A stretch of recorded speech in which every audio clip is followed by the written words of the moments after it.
Bonjour à tous mes amis et bienvenue sur Tout Foot. Aujourd'hui, à l'heure des fêtes de fin d'année, je vais vous dresser mon bilan de l'année 2017 en matière de football bien évidemment et cela en vous livrant mon 11 type de l'année. Alors je vais vous expliquer la procédure que je vais suivre pour chaque poste. Je vais vous donner mon top 3 par poste, sauf pour les postes qui nécessitent deux titulaires, par exemple les défenseurs centraux où je ferai un top 5 et donc je ne retiendrai que les deux premiers. Je vais commencer sans plus tarder par les gardiens de but en vous rappelant toutefois que mon classement est subjectif. Vous avez bien entendu le droit de ne pas être d'accord avec moi, alors n'hésitez pas à commenter, à me dire quel est votre avis là-dessus. Eh bien, on commence avec les gardiens de but. Et à la troisième place, j'ai choisi David De Gea, le gardien de Manchester United. Pourquoi? Parce que Manchester a fait un parcours fabuleux en Europa League avec la victoire au bout, et c'est en grande partie grâce à son dernier rempart. Et il a pris davantage, encore plus d'importance dans ce début de saison 2017-2018 en étant le rempart de la deuxième équipe d'Angleterre. Si Manchester est deuxième actuellement, c'est pas dû à son niveau de jeu qui est assez navrant pour une équipe qui prétend jouer la Ligue des Champions. Non, c'est au niveau de son gardien de but qui sauve des situations intenables. Par exemple, contre Manchester City, il a longtemps retardé l'échéance. Et si Manchester United n'est pas reparti avec une valise, c'est bien grâce à David De Gea.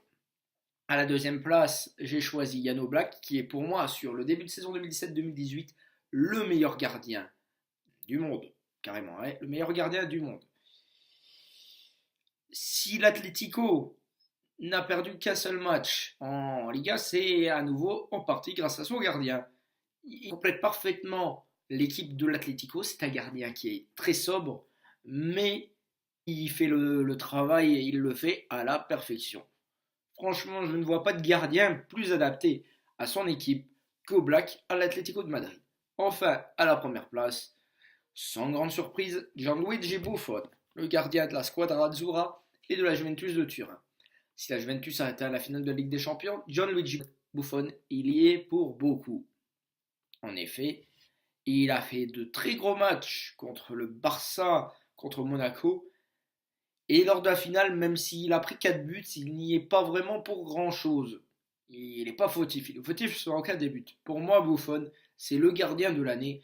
Je dirais même que c'est le meilleur gardien depuis l'an 2000, à mon sens. Vous avez le droit, bien entendu, d'en discuter. On va passer au poste de défenseur et c'est les défenseurs droits qui vont ouvrir le bal. Alors pour le poste de numéro 3, pour la place de numéro 3, j'ai hésité. Au départ, je voulais mettre Thomas Meunier. Le problème de Thomas Meunier, c'est il a toujours été le numéro 2 dans la hiérarchie au Paris Saint-Germain. Alors j'ai pas trop compris pourquoi il était numéro 2 derrière Serge Aurier l'année dernière. Là, cette année, il y a Dani Alves. Bon, ok. Mais je pense que Thomas Meunier, c'est le futur meilleur défenseur droit du monde. C'est, à mon sens, mon avis. Donc, à la troisième place, finalement, j'ai choisi Joshua Kimmich. Je précise bien, pour les non-germanophones, on dit bien Kimmich et pas Kimmich. Faites attention. Donc, Joshua Kimmich, qui a eu la lourde tâche de succéder à Philippe Lam. Philippe Lam qui a pendant longtemps été le meilleur à son poste. C'est une lourde tâche, mais il l'a rempli à la perfection. Il s'est installé sur le flanc droit de la défense. C'était pas gagné. Il y avait Rafinha qui était également en concurrence. Mais Kimmich s'est installé. Il est aujourd'hui le titulaire sur le flanc de la défense bavaroise. À la deuxième place, j'ai choisi Dani Carvajal. Alors le problème de Dani Carvajal, même s'il a fait une excellente saison, c'est que c'est peut-être le joueur qui ressort le moins du Real Madrid, tout simplement parce que c'est le joueur le plus sobre. On parle assez peu de Carvajal, qui est un très très bon défenseur latéral, qui pour moi, oui, n'a été devancé que par Dani Alves, que j'ai mis en première position. Dani Alves, je l'ai bien entendu plus placé par rapport à sa deuxième partie de saison avec la Juventus Turin que sa première avec le Paris Saint-Germain. Même s'il est assez régulier avec le PSG, il y a eu 2-3 matchs où il est passé à côté, mais sinon, il est vraiment bon. C'est vraiment le meilleur défenseur droit de Ligue 1, et pour moi, c'est même le meilleur défenseur droit du monde. Offensivement, il a apporté Défensivement, j'ai l'impression qu'en vieillissant, il devient de plus en plus sûr défensivement. Et ça, c'est quelque chose qui est intéressant. Parce que le poste de latéral, c'est un poste qui nécessite de la vitesse. Et Dani Alves, qui n'est pas un perdreau de l'année, il continue à avancer et à avancer. On va passer aux défenseurs centraux. Et à la 5e place, j'ai choisi César Azpilicueta de Chelsea. Il s'est imposé dans la défense à 3 d'Antonio Conte. Et grâce à lui, Chelsea a fini champion. Enfin, je dis grâce à lui, mais grâce à lui, bien évidemment, et à d'autres éléments, Chelsea a pu regagner le titre de champion d'Angleterre après une saison 2015-2016 totalement loupée. À la 4e place et à la 3e place, 2 défenseurs de la Juve de l'année dernière, Giorgio Chiellini en 4, Leandro Bonucci en 3. Pourquoi? Parce que Bonucci, il a quand même été meilleur sur la saison dernière que Chiellini, même si du côté de Chiellini, il y a la régularité, hein, depuis des années et des années, il est au top niveau. Mais donc j'ai choisi Bonucci, malgré son transfert à Milan, qui n'est pas forcément une réussite, hein, Milan qui patauge vers la fin de la première partie de tableau en Serie A, ils sont 8e ou 9e. Enfin, le trio de tête, alors le duo de tête, pardon, avec à la 2e place, je sais que vous allez dire que c'est un scandale, Samuel Umtiti, mais pour moi, le Barça c'est surtout démarqué par sa défense, ce qui n'était pas forcément son point fort. Mais le Barça d'Ernesto Valverde est très solide en défense et c'est en grande partie grâce à Samuel Umtiti qui fait une bonne paire avec Gérard Piqué. Umtiti, on ne l'attendait pas forcément à ce niveau quand il est parti de Lyon. Et bien, pour moi, il s'est imposé comme l'un des meilleurs défenseurs au monde. Et même, vous avez peut-être trouvé ça abusif, mais c'est de mon point de vue personnel, c'est le meilleur défenseur du monde depuis le début de la saison 2017-2018. Enfin, la première place, Sergio Ramos. Alors Ramos, il a ses côtés un peu énervants, hein, comme par exemple la simulation contre Cuadrado en finale de la Ligue des Champions. Mais il faut pas nier, c'est quand même un défenseur qui est à la fois solide et qui sait se montrer vaillant dans les moments les plus importants. Bon, c'est pas en 2017, mais dois-je rappeler que lors de la finale de la Ligue des Champions en 2014, le Real perd 1-0 contre l'Atlético. C'est Ramos qui égalise dans le temps additionnel. Et dans les prolongations, le Real marquera 3 buts pour un score final de 4-1. Donc Ramos Umtiti sera ma paire défensive de mon équipe type de l'année. Au côté gauche de la défense, la 3e place, j'ai pris Alexandro. Alexandro qui a été très bon en deuxième partie de saison 2016-2017. Il est un peu moins visible en 2017-2018. On annonce son départ, mais ça reste quand même un défenseur gauche avec d'énormes qualités de vitesse. Offensivement, il est très bon, il a un très bon apport. Défensivement, il est parfait. Pour moi, oui, Alexandro est le 3e meilleur défenseur gauche de la saison, de l'année du moins. La 2e place, là aussi ça va faire jaser comme à peu près tous les Français de la liste. 2e place, j'ai mis Benjamin Mendy de Monaco. Tout simplement parce que sa progression a été fulgurante. Il était moyennasse au début avec Marseille, Bielsa l'a amélioré, et arrivé à Monaco, il a cassé la baraque pour en devenir le défenseur gauche le plus cher du monde à 56 millions d'euros. C'est incroyable sa progression. Dommage qu'elle ait été freinée par une blessure parce que, à mon sens, avec Benjamin Mendy, on a le latéral gauche titulaire pour la Coupe du Monde en équipe de France. Le meilleur latéral gauche français et pour moi le 2e meilleur de l'année 2017. Enfin, la première place, qui d'autre ne pouvais-je mettre que Marcelo. Marcelo qui, pour moi, aurait pu mériter le ballon d'or, franchement. Même s'il a un peu disparu lui aussi. On voit que la baisse du régime du Real touche tout le monde. Marcelo, l'année dernière, c'est incroyable. Le mec, il est à la fois latéral et ailier. Dans son rôle, il complète parfaitement le couloir avec Cristiano Ronaldo. C'est assez incroyable de voir cela. Pour moi, Marcelo a toutes les qualités du latéral moderne, aussi bon défensivement qu'offensivement, parce que défensivement, même si avant c'était pas terrible, il s'est quand même nettement amélioré. On va passer au poste des milieux relayeurs et défensifs que j'ai mélangé pour obtenir mon 4-2-3-1, parce que sinon je n'aurais pas pu avoir de milieu relayeur dans cette liste. Ça a été très compliqué, je vous l'avoue, entre les 4 premiers. Le 5e, j'ai pris Corentin Tolisso. Lui aussi, c'est pour sa première partie de saison 2017-2018, où il s'est imposé au Bayern, alors que pas grand monde ne le voyait. Il est quand même devenu le transfert le plus cher du Bayern. Ça témoigne quand même d'une certaine qualité. Et aujourd'hui, il s'est mis, comment dire, il s'est imposé en titulaire au Bayern de Munich. Et il tape à la porte de l'équipe de France. Là, Didier Deschamps va avoir du mal à concilier 4 très bons milieux de terrain de son Matuidi, Pogba, Kanté et Tolisso. À la quatrième place, j'ai mis Casemiro, qui est le meilleur récupérateur du monde avec celui qu'on verra tout à l'heure. Donc Casemiro, que j'ai mis en quatrième position, il est sobre. Et c'est peut-être là son gros problème, il n'est pas assez. Il s'installe pas assez dans le jeu offensif, c'est pour ça qu'on le remarque peut-être moins. Mais pour moi, les qualités de Casemiro se sont surtout montrées lors de la deuxième partie de saison 2016-2017. Il est l'élément moteur de la victoire Ligue des Champions. Par exemple, dans la finale, le défi physique qu'il a imposé au milieu de terrain turinois a complètement décivé la Juventus, qui a plongé en deuxième période. Et c'est en grande partie grâce à Casemiro, qui est à la fois un monstre physique et tactique. À la troisième place, c'est un joueur que j'adore et j'ai vraiment hésité à le placer deuxième, ce qui lui aurait permis de compléter mon équipe type. À la troisième place, donc j'ai choisi Luka Modric. Luka Modric, le génial soliste croate, qui est capable d'alimenter le jeu. Presque j'aurais pu même le placer dans les milieux offensifs tellement il distribue le jeu. Pour moi, c'est un pendant parfait à Toni Kroos qu'on verra juste au-dessus. Mais voilà, c'est un milieu de terrain avec Casemiro qui est imbattable. Et pourtant, j'ai l'impression que Modric et Casemiro ont plongé depuis le début de saison 2017-2018. On voit que c'est vraiment les régulateurs de l'équipe parce qu'on parle de Ronaldo. Mais un Ronaldo sans Modric et sans Casemiro Kroos, c'est pas un vrai Ronaldo, c'est pas un bon Ronaldo. À la deuxième place, j'ai choisi N'Golo Kanté. N'Golo Kanté, il est l'homme du titre de Leicester, et il est aussi l'homme du titre de Chelsea. Incroyable, Kanté a toutes les qualités nécessaires pour un footballeur. Peut-être son déficit de taille l'empêche de gagner certains duels aériens, mais Kanté joue parfaitement avec ses qualités. C'est quelque chose d'assez incroyable. Je ne pense qu'aucun footballeur au monde n'optimise ses qualités comme N'Golo Kanté.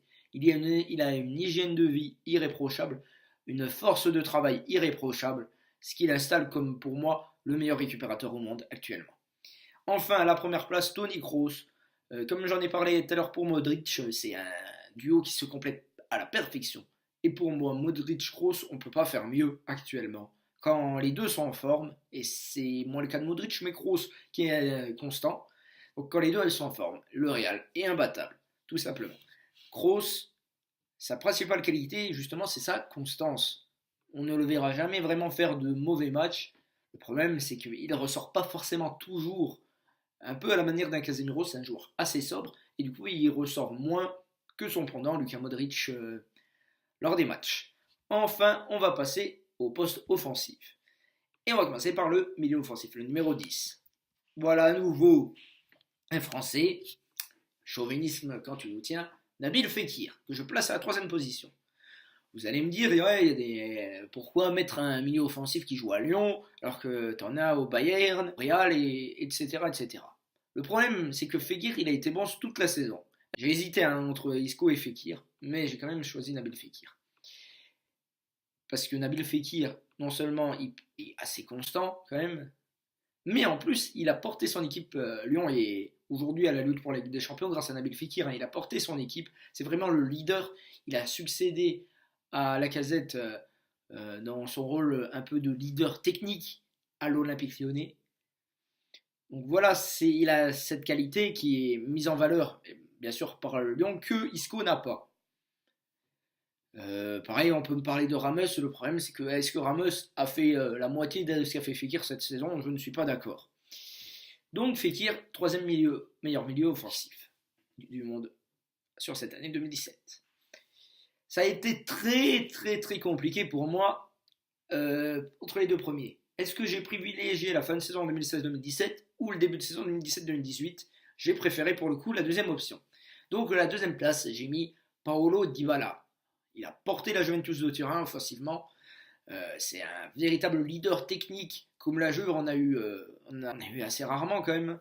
Le dernier leader technique de ce niveau, c'était Zidane. Alors vous pouvez me citer Pirlo. Le problème c'est que Pirlo, il était plus reculé sur le terrain. Là, Dybala, c'est vraiment un 9,5 dans la pure lignée des Baggio, etc.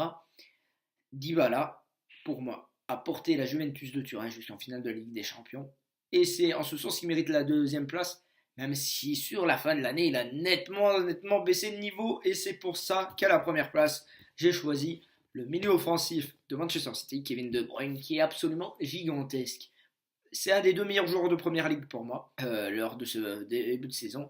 Si Manchester City est à 18 victoires, un nul, si Manchester City bat tous les records, il le doit en grande partie à son maître à jouer, son soliste, Kevin De Bruyne, incroyable footballeur. Pourtant, j'étais pas forcément convaincu après son Euro 2016, mais force est de constater qu'il est à un niveau aujourd'hui stratosphérique, peut-être même depuis le début de la saison, le meilleur joueur du monde, je ne sais pas.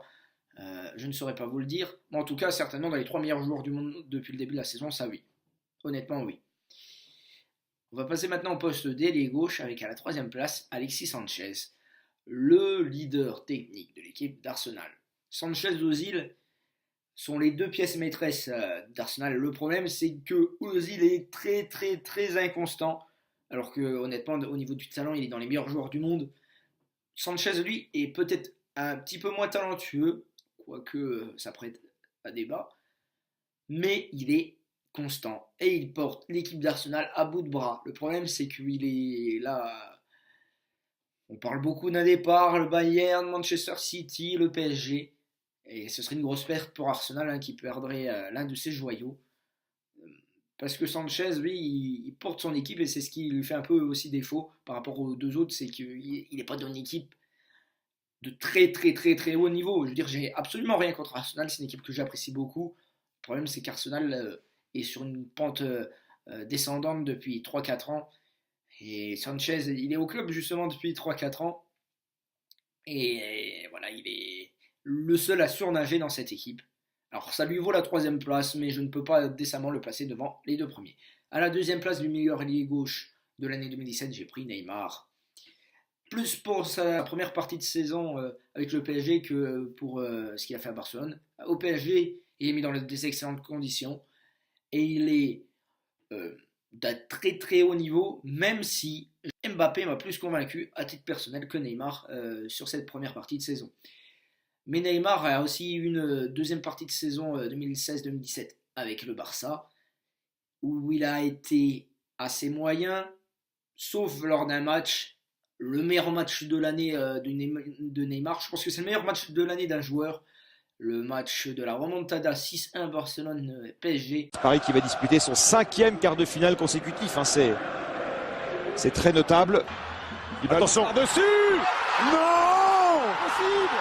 C'est pas possible. Et en face, c'est Paris-Ron. C'est pas Valladolid, c'est le Paris Saint-Germain. Où Neymar a été l'artisan principal. Voilà, Messi a été un peu endormi. Neymar, lui, a porté l'équipe. Il a été le leader de cette équipe barcelonaise. Et on dit apparemment que c'est à partir de ce moment-là qu'il a décidé de quitter le Barça quand il a vu le peu de reconnaissance que lui accordait le FC Barcelone. Enfin, à la première place, bien évidemment, Superman Cristiano Ronaldo.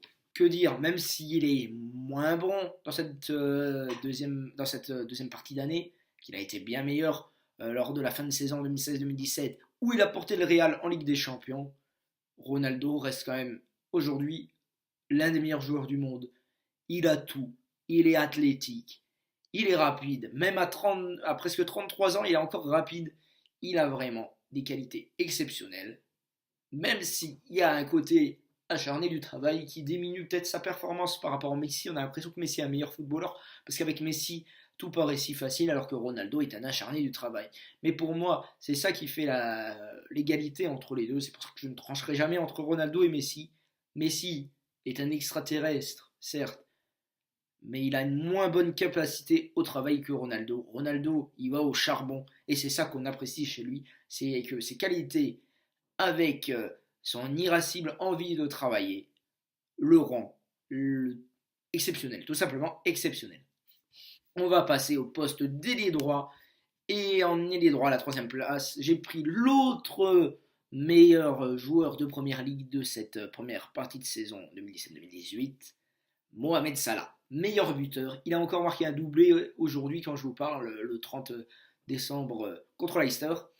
Il porte l'équipe de Liverpool avec Sadio Mané et Roberto Firmino.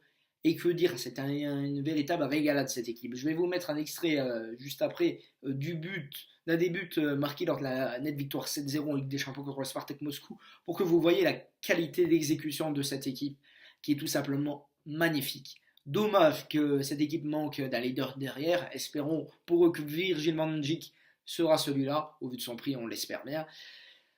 Mais voilà, la qualité de jeu à Liverpool est juste fantastique. À la deuxième place, j'ai choisi Kylian Mbappé Lotin. 19 ans, une vitesse de percussion folle, un bon état d'esprit. Pour moi, Mbappé a tout d'un futur grand. Après, bien sûr, faut pas oublier que les blessures peuvent gâcher les carrières d'un joueur. Et aujourd'hui, Mbappé a été épargné. Mais espérons pour lui qu'il n'aura pas un destin à la Michael Owen. Sinon, que dire d'autre sur Mbappé? On connaît tous ses qualités, la vitesse, la qualité de dribble, une bonne finition. Il a tout, à seulement 19 ans. Après, il ne faut pas qu'il se brûle les ailes, mais il a quand même plutôt bien digéré son transfert. S'il digère bien le transfert à 180 millions à 19 ans, je ne le vois pas prendre la grosse tête après. Enfin bon, restons tout de même prudents. Mais nous tenons peut-être, en France, l'un des plus gros joyaux du football mondial dans les années à venir. Enfin, à la première place, le plus gros joyau mondial avec Cristiano Ronaldo, Lionel Messi bien évidemment. Même s'il n'a pas toujours été constant cette année, la deuxième partie de saison 2016-2017 est pas forcément terrible. Il y a quand même eu cette première partie d'année 2017-2018 stratosphérique avec le Barça. Il a porté l'équipe et il l'emmène vers les hauteurs du classement. Aujourd'hui, le Barça si le Barça a bien digéré le départ de Neymar, c'est en grande partie grâce à Lionel Messi. Enfin, on va passer au poste de buteur. Là, j'ai eu pléthore de choix. J'en ai retenu 3. Troisième place, Robert Lewandowski, le joueur du Bayern de Munich. J'hésite avec Aubameyang, mais Lewandowski est quand même beaucoup plus régulier que PEA. Bon, on connaît ses qualités, sa puissance, son style unique, qui en fait l'un, si ce n'est le buteur le plus constant. Oui, je pense que c'est le buteur le plus constant sur ces 5 dernières années. Robert Lewandowski est cette année le 3e meilleur buteur, pour moi. À la deuxième place, oh là là, ça va faire un foin que je vais vous annoncer le premier. À la deuxième place, j'ai pris Monsieur Harry Kane. Hurricane, l'ouragan en anglais. 54 buts, le meilleur buteur de l'année 2017, sur l'année civile. Une qualité de finition incroyable. Il se rend disponible pour cette équipe de Tottenham. Il tire l'équipe vraiment vers le haut. C'est une équipe qui est assez sous-cotée à mon sens, Tottenham. Il n'y a pas vraiment de joueurs qui passent au-dessus du lot. Enfin, je veux dire, il n'y a pas un Messi ou un Ronaldo à Tottenham, mais il y a Harry Kane qui a une qualité de finition incroyable. Après, il n'est pas forcément un des joueurs les plus spectaculaires à avoir joué, parce que son poste veut cela, mais dans ce qu'il fait, il est exceptionnel. Après, pourquoi je ne l'ai pas mis premier? Parce que le premier, c'est un joueur qui évolue en Ligue 1. Je pense que vous avez tous deviné de qui il s'agit. Le sosie officiel de Tarzan. Ouais, Edinson Cavani. Pourquoi?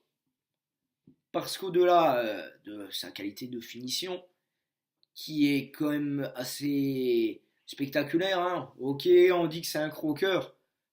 Il y a certaines actions qui ratent, on peut s'arracher les cheveux, mais il reste quand même un attaquant au ratio frappe-but qui est assez exceptionnel. Toutefois, C'est pas pour ça que je l'ai placé devant Kane, mais c'est pour sa faculté à passer en défense. Je veux dire, Cavani, c'est un battant. Et ça, c'est peut-être la qualité qui manque encore à Kane. Cavani, c'est un battant. Il est au sommet de son art là actuellement. Le départ de Zlatan l'a transporté. Cavani, il peut à la fois vous marquer des buts, mais également venir récupérer la bague. Aujourd'hui, Cavani, ce serait. Je serais l'Atlético, je vais vous dire un truc. Je serais l'Atlético. Je tenterais faire un échange Griezmann-Cavani. Tout le monde y serait gagnant. Je pense que Griezmann pourrait s'éclater au PSG. Et je pense que Cavani pourrait parfaitement s'imprégner du mode de jeu, du style de jeu de l'Atlético. Parce que Cavani, il a ses qualités défensives, sa grinta sud-américaine. Ouais, bref, Cavani, pour moi, a une palette de qualités que aucun attaquant n'a. Je pense qu'aucun attaquant a sa grinta. Et ça, c'est un plus par rapport à d'autres avant-centres. Alors, il a la finition, il a la grinta, il se bat. Il participe même au jeu, ce qui est assez rare pour un numéro 9. Il a toutes les qualités, pour moi, pour être le meilleur buteur de l'année 2017. Et quand je parle de buteur, j'entends bien avant-centre, pas meilleur buteur en termes statistiques. Donc voilà, je vous répète mon 11 que vous voyez en image. En gardien de but, monsieur Gianluigi Buffon. Défenseur droit, Dani Alves. Défenseurs centraux, Sergio Ramos et Samuel Umtiti. Défenseur gauche, Marcelo. Milieu défensif et relayeur, Toni Kroos et N'Golo Kanté. Milieu offensif, Kevin De Bruyne. Ailier gauche, Cristiano Ronaldo. Ailier droit, Lionel Messi. Buteur, Edinson Cavani. Alors évidemment, je sais que vous ne serez pas forcément d'accord avec mes choix, notamment, je pense que Cavani risque de faire débat. Je vous propose de donner votre 11 en commentaire, que ce soit sur Facebook pour la vidéo, sur YouTube ou sur les différents forums sur lesquels cette vidéo sera partagée. Je vous invite s'il vous plaît aussi à partager cette vidéo et à la liker pour faire gagner encore plus de visibilité à tout foot. Je vous souhaite une excellente soirée de la Saint-Sylvestre. Ne buvez pas trop et surtout profitez bien. L'année 2018 niveau footballistique s'annonce incroyable. Avec la Ligue des Champions, est-ce que le Real va conserver ça en titre? On peut se demander. La Coupe du Monde, on en parlera très bientôt. Je vous ferai mes pronostics pour le tirage au sort. La Ligue 1, qui jouera la Ligue des Champions dans la première division française. Bref, un certain nombre de questions. Il y en aura plein d'autres dont on va voir les réponses en 2018.